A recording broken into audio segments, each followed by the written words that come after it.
Hi, thanks for coming. I'm cold. And I had a speech all prepared, and as typically the case for me, I can't give that speech now. I've heard a lot of really nice words that went over what I wanted to talk about well and can't add to them. I want to talk about why I am here, though.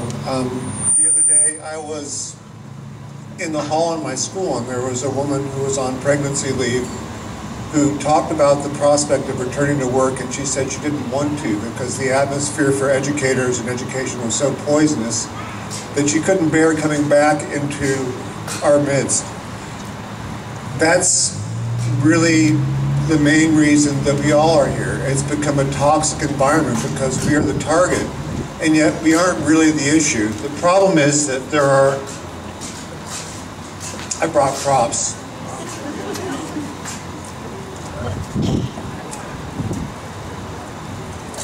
A bunch of people out there who have a belief system, many of them fly this sign in their yard.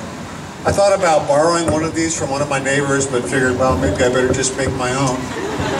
This sign is a sign that is something that comes from the preamble in our Constitution. The people who carry it around say that basically their selfish interests stand before the common interests, and they're being used. They're being used by people who really do have selfish interests at stake. This year in Olympia, they brought their agenda to the table. Their agenda isn't about education at all. They dress up what they're doing in language that sounds like school reform, but in point of fact, they want to ruin unions because we are the last defense against what their real agenda is, which is that the selfish and the self-interested and the wealthy gain as much as they possibly can. They want to destroy unions. This year, there were very subtle and tactical attacks in Washington State. It wasn't like Wisconsin where they did it all at once. What they're doing is trying to erode our bargaining rights in small incremental steps by chipping away at them here. It's bad this year. It's going to be worse next year. And this has to be the seed of a movement that we begin from the grassroots. They have money. They are corporations. They are Bill Gates and Stanford Children and the League of Education Voters. And right now, in Olympia, they are wiping us out.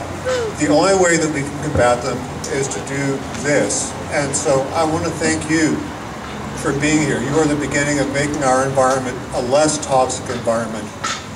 We have another constitution that has a preamble in Washington State. It has some words that I think that, like the people who have We the People in their yards, I don't think they read the preamble. This is in our Constitution, and I don't think the legislature has read this preamble. And we need to point that out to them because this is what their duty is. Because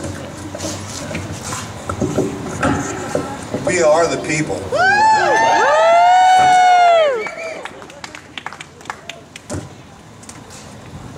And we are the WEA.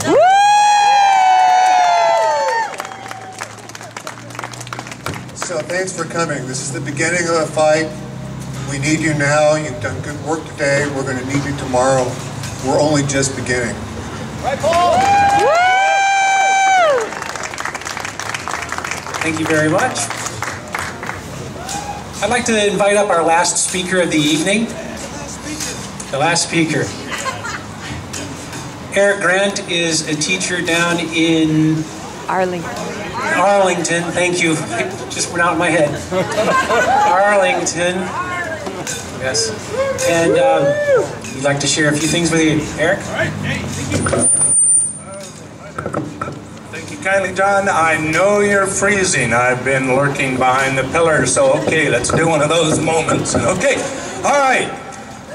I am a happy middle school teacher. I teach 7th and 8th graders.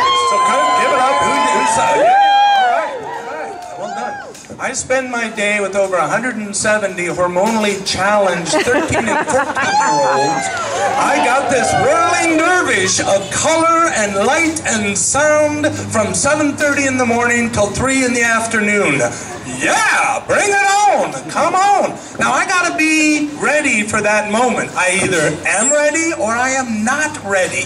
So when I read every morning in a newspaper that some think tank comprised of some experts who's never worked a day in their life, I might add, never taught a day in their life, what they are advocating for us to do right now is to be the recipients of some guy coming along with two weasels. Let's name one, oh, I don't know, Timmy, and perhaps another one, oh, I don't know, how about Grover? And we bash their heads together, and then, in all of that swirling chaos and mystery, they throw these two weasels on my chest, and I get to begin my day doing that. Why? That weird metaphor, sorry, bear with me, is what are we doing? We are the people, we're the good guys, we're the folks who, well, we're the ones who are compelled to be in the classrooms with our community's children. We nurture, we celebrate, we enjoy, it's a wonderful experience. Please let's do the right thing, which is not throw two weasels on us. Let's not have the legislature do the wrong thing, which is to pretend to live in a fantasy realm. Let us bring reality to them. So please, let us urge, if I might, let us urge Olympia to stop the takeover of public education.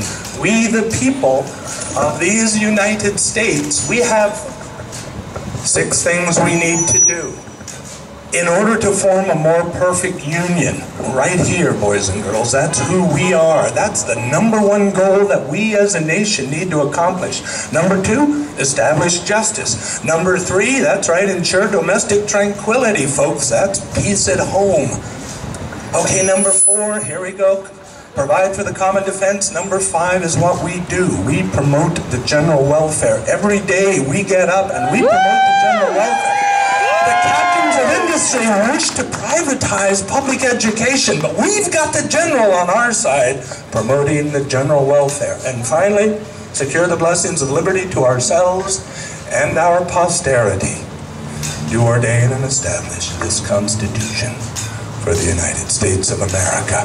Get up off your butts. Let's go kick some butt. Let's go to Olympia, get the job done, go to Washington, D.C. if we need, clean house, get the job done there. Thank you.